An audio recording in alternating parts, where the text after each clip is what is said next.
ध्रुव जी अपने राजमहल आते हैं और राजमहल आने पर उन्हें भगवान के पास सदगन, तो इतनी बड़ी शक्ति इस राम श्याम नाम रूपी हीरा मोती की है, जो निःशुल्क, जो वास्तविक भौतिक हीरा मोती को प्राप्त करने के लिए क्या क्या पापड़ बेलना पड़ता है, झूठम सासम लंपटम पंपटम सभी कुछ करना पड़ता है, लेकिन यह राम और श्याम के रूप में जो हीरा मोती चारों तरफ बिखरा हुआ है और निःशुल्क है, उसे हम लोग ग्रहण नहीं करना चाहते हैं। जो ग्रहण कर लेता है उसे ध्रुव की भांति ही परम पद की प्राप्ति होगी।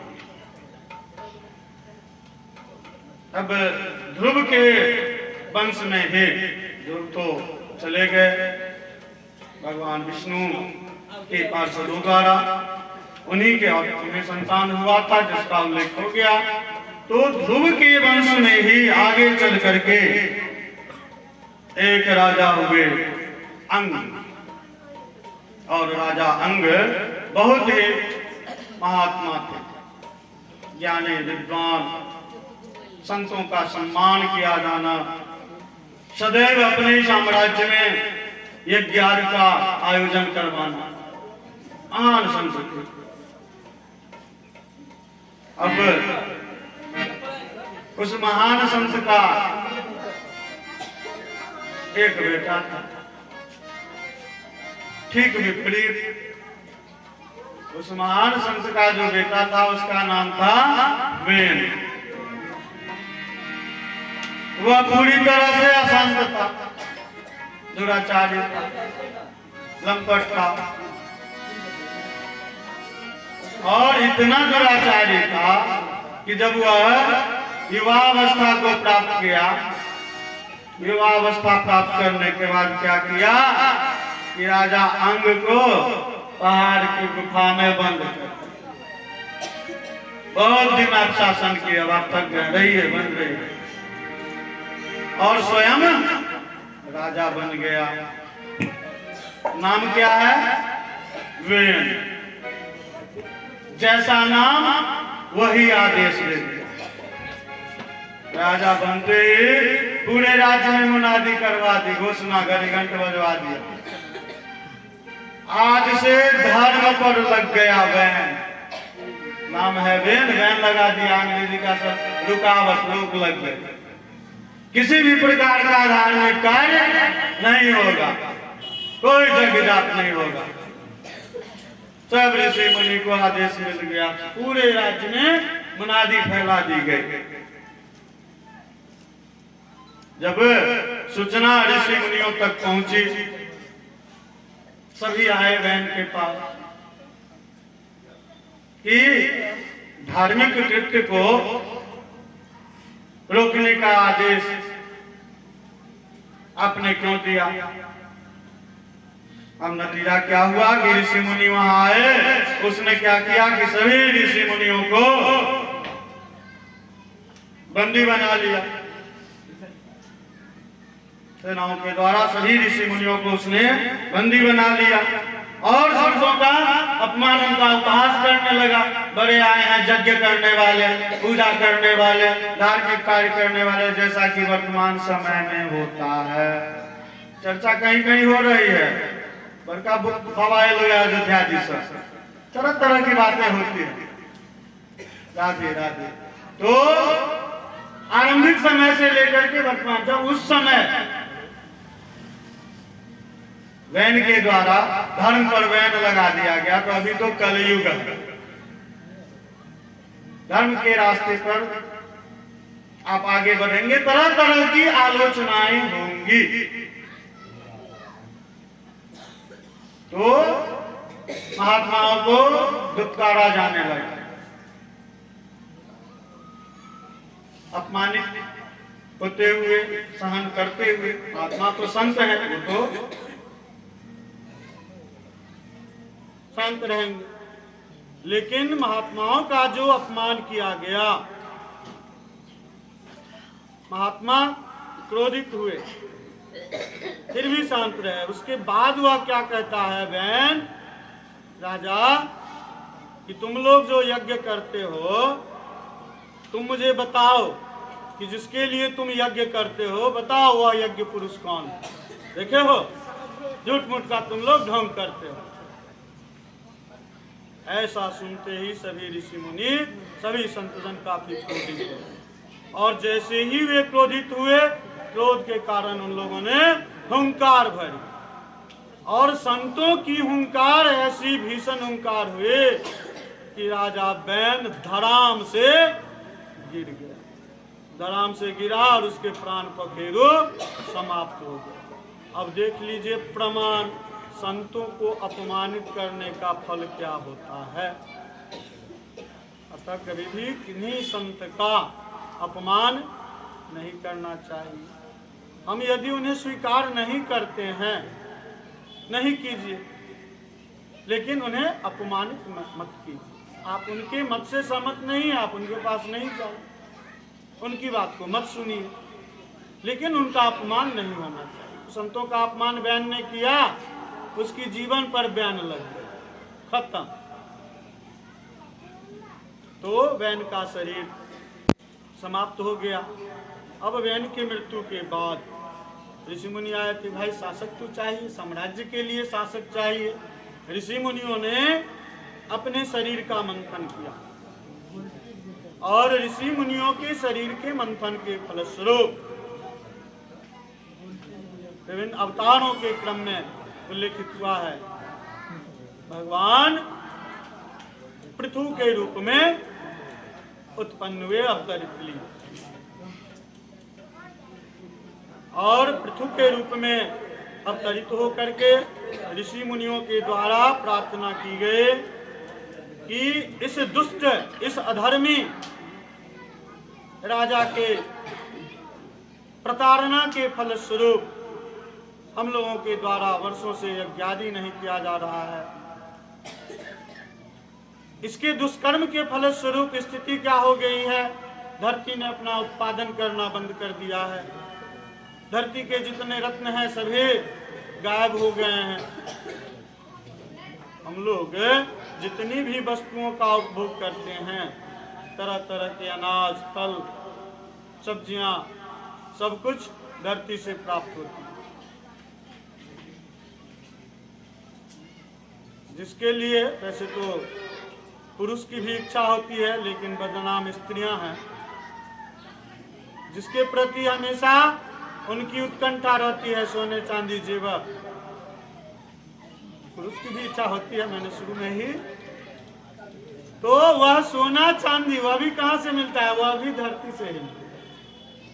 सब कुछ धरती से ही प्राप्त होता है। सब कुछ हमारी धरती अपने गर्भ में समाहित करके रहे। तो सब उस अधर्मी के प्रभाव में आने के फलस्वरूप सब कुछ गायब हो गया। ऋषि मुनियों ने पृथु के रूप में अवतरित भगवान से प्रार्थना किया, हे राजन, हे प्रभु, आप इस धरती का कल्याण कीजिए और पुनः इस धरती को हरी भरी बनाइए, सभी प्रकार के आदानों को हम जीवों के लिए उपलब्ध कराइए। अब संतों की प्रार्थना को जैसे ही पृथु ने सुना, काफी क्रोधित हो गए। पृथ्वी के ऊपर क्रोधित हुए। भगवान को क्रोधित देख पृथ्वी गाय के रूप में अवतरित ले। परीक्षित जी ने भी देखा था, गाय को प्रताड़ित करते हुए जा रहा है, और वह गाय कौन थी? पृथ्वी थी। अब पुनः पृथ्वी गाय के रूप में अवतरित हो गई और बोले कि हे राजन, उस दुष्ट के, उस अधर्मी के दुष्कर्मों के कारण मैंने अपना सब कुछ बंद कर दिया। आप चिंतित मत होइए, आप अपने क्रोध को शांत कीजिए, आप चिंतित मत होइए, आप मेरा दुग्ध दोहन कीजिए और इसके फलस्वरूप सभी प्रकार की वस्तुएं, सभी रत्न सभी उत्पादन पुनः पूर्व की भांति यहाँ उपलब्ध होने लगेगा, प्राप्त होने लगेगा। तो हमारी भूमि धरती माता, जन्म देने वाली माता और सर्वस्व प्रदान करने वाली माता गौ माता, इन तीन माताओं के द्वारा हमारा पालन पोषण, हमारे इस सुंदर काया का निर्माण होता है। भूमि माता पर हमारी जन्म देने वाली माता को आश्रय मिलता है, घर मकान। जिस माता के गर्भ में हमारा पालन पोषण होता है, जिस माता के गर्भ में हमारा आगमन होता है, उस माता को भोजन की प्राप्ति धरती के अनाज से होती है और वह अनाज उत्पन्न करने के लिए उर्वरा शक्ति के रूप में गोबर की प्राप्ति गौ माता से होती है। उस माता को बलिष्ठ करने के लिए, पुष्ट करने के लिए दूध की प्राप्ति गौ माता से होती है। अतः हमें जितना सम्मान अपनी माता को करना है, उससे तनिक भी कम सम्मान न तो गौ माता को करना है और न धरती माता को करना है। तीनों माताएं समान हैं, क्योंकि धरती माता आश्रय दी, गौ माता ने विभिन्न आदान दी करके हमें पुष्ट बलिष्ठ किया, तब जाकर के हमारी जन्म देने वाली माँ ने हमें जन्म दिया।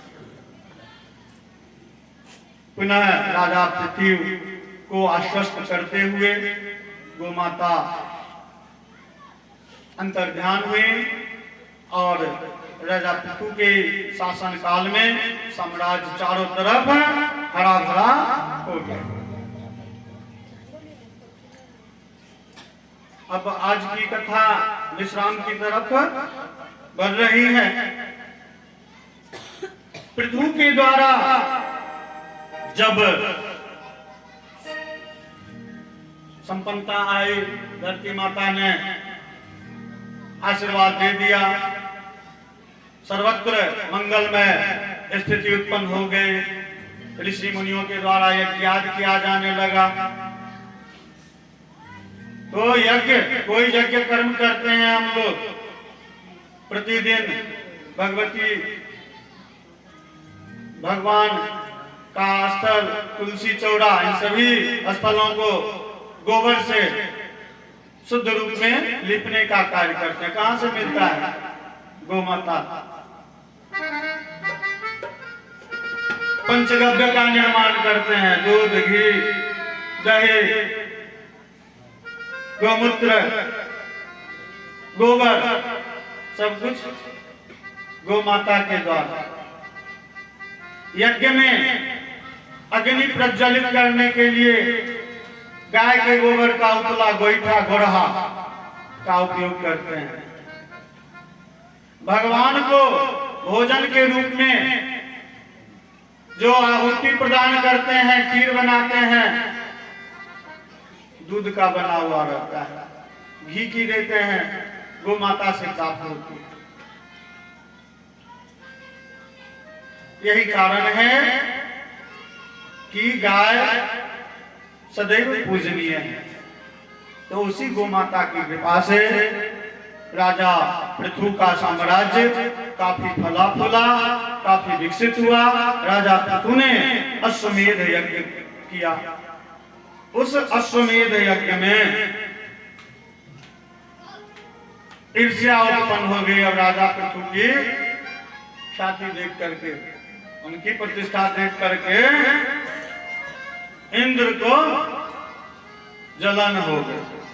कल के प्रसंग में भी हुआ था, रोज बढ़िया बढ़िया कपड़ा पहने से कहां से लोए, वही बात, ईर्ष्या हो गई। अब ईर्ष्या के कारण क्या हुआ कि इंद्र ने अश्वमेध यज्ञ में जो घोड़ा छोड़ने वाला था, उस घोड़े का ही हरण कर लिया।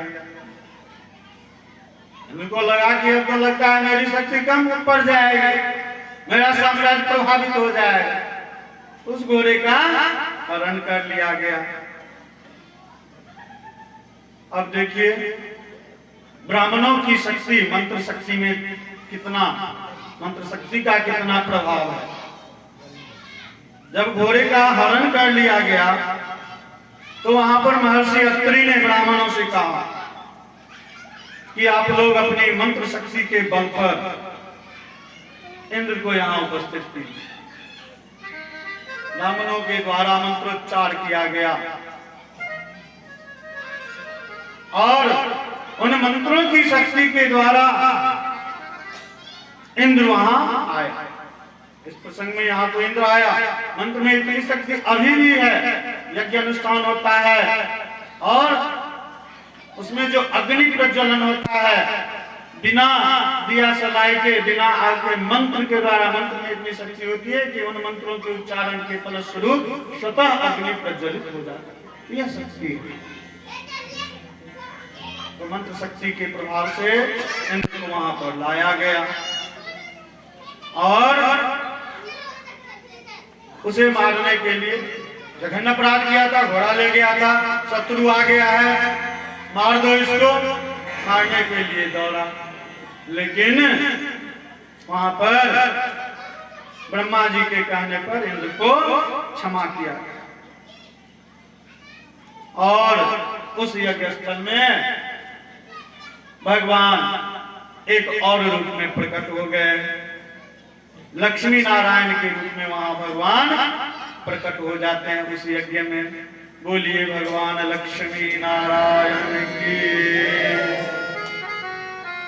उसके बाद उस यज्ञ में शनकादियों के द्वारा उसमें यज्ञ हो रहा था। सभी देवताओं की उपस्थिति थी। भगवान स्वयं वहां लक्ष्मी नारायण के रूप में उपस्थित हुए। तो शनकादियों के द्वारा पितृ को उपदेश दिया गया और कहा गया कि शास्त्र के अनुरूप चलिए और अपने साम्राज्य को विस्तारित कीजिए। इसी पृथु राजा के वंश में पुरंजन उपाख्यान का उल्लेख है, जिसे नारद जी ने सुनाया है। बहुत ही महत्वपूर्ण विषय है, इसलिए संक्षिप्त में भी इसकी चर्चा आवश्यक है। राजा पुरंजन किस वंश के हैं? पृथु वंश के हैं। पृथु ने यज्ञादि करके अपनी ख्याति, अपनी प्रतिष्ठा बढ़ाई, संस्कार अच्छा मिला पुरंजन। लेकिन आसक्ति बढ़ गई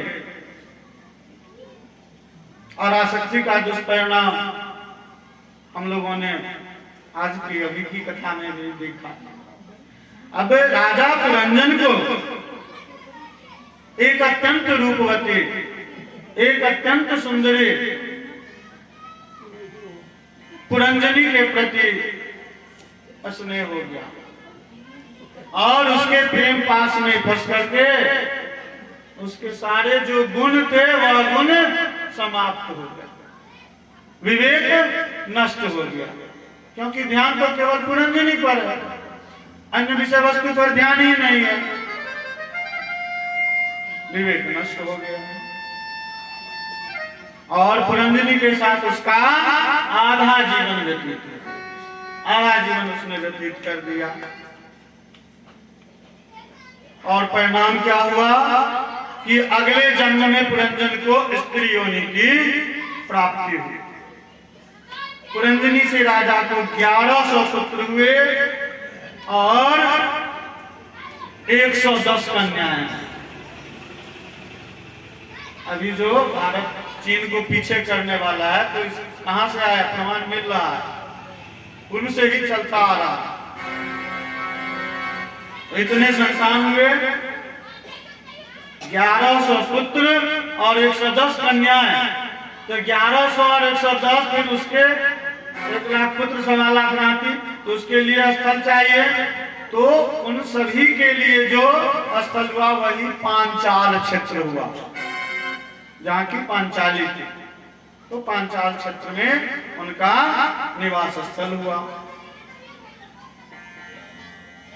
अपने इतने विशाल परिवार के एक दो संतान के मोह में तो जय जय सिया राम हो जाता है, यहाँ तो इतने हैं। तो इतने परिवार के माया जाल में फंस करके पुरंजन को अगले जन्म में स्त्री होने की प्राप्ति। इस कथा के द्वारा अब आसक्ति किस चीज से हुआ? स्त्री से। अधिक समय व्यतीत किसके साथ किया? स्त्री के साथ। परिणाम क्या हुआ? अगले जन्म में स्त्री होने की प्राप्ति। अब इस कथा में यह तो एक दृष्टांत के रूप में है पुरंजन एवं पुरंजनी। वास्तविकता यह है कि इस कथा के द्वारा हम लोगों को शिक्षा प्रदान किया गया है, संदेश दिया गया है कि यह मानव शरीर जो है, इस मानव शरीर में पुरंजन, दो हाथ और दो पैर वाले जीव की भांति है वह पुरंजन। और यह पुरंजन पसंद किसे करता है? उसी पुरंजनी को पसंद करता है जिसके दो हाथ और दो पैर हैं, अर्थात स्त्री के प्रति भी उसकी आसक्ति रहती है और उसी आसक्ति के कारण उसका कल्याण नहीं हो पाता है। वह उसी माया जाल मोह पास में फंस करके रह जाता है। और वह पुरंजनी, अभी मैंने उल्लेख किया, आप लोगों को लगा हुआ कि स्त्री के बारे में बतला रहे हैं, महिला के बारे में बतला रहे हैं, नहीं। वह पुरंजनी क्या है? अज्ञानता है। उस अज्ञानता के कारण हम अपने आप को मुक्त नहीं कर पाते हैं। जिस प्रकार कुत्ता तो हमेशा देखते हैं, यत्र तत्र सर्वत्र, सभी जगह कुत्ता रहता है। तो कुत्ते की स्थिति क्या है कि जब कुत्ते को भूख लगता है तो भूख लगने के बाद कुत्ता दर दर भटकने लगता है, जहां तहां देखता है। पहले प्रयास करता है अमानिया मिले, बढ़िया, जूठा उठा नहीं मिले, नहीं मिला तो जूठा भी बाद में पत्तल को भी नोचने लगता है। तो जिस प्रकार कुत्ता दर दर भटकने लगता है और भूख शांत करने के दौरान उसे कहीं पे भात, कहीं पे रोटी मिलती है और कहीं पे डंडा भी मिलता है। भोज भात के अवसर पर जैसे उठे कुत्ता आया, लो डंडा से मार के भगाता है, तो रोटी भात के साथ साथ डंडा भी खाने को मिलता है। ठीक उसी प्रकार, ठीक उसी भटकते हुए भूखे कुत्ते के समान मनुष्य की भी गति वैसी ही होती है। उसी कुत्ते की भांति जब मनुष्य अपने विभिन्न प्रकार की वासनाओं को, अपने विभिन्न प्रकार की इच्छाओं को प्राप्त करने के लिए, पूरा करने के लिए भटकते रहता है, केवल सुख की कामना करता है, ईश्वर के प्रति आसक्त नहीं होता है, तो उसे भी उसी कुत्ते की भांति दुखों को भोगना पड़ता है। उसका डंडे से मार खाया, हम मनुष्य दुख भोग करके। अतः इस कथा के द्वारा हमें संदेश प्राप्त होता है। कल के कथा का भी निचोड़ यही था, प्रतिदिन के कथा का निचोड़ यही रहेगा कि जीवन की मुक्ति का सबसे सरल एवं सुगम साधन है भक्ति, और वह भक्ति निःशुल्क है। भगवान के नाम के रूप में, भगवान के नाम का संकीर्तन करके हम लोग मुक्ति पा सकते हैं। कथा विश्राम से पूर्व भगवान के भजन का क्रम कुछ पल के लिए कन्हैया जी चलाइए। हरे कृष्ण हरे राम।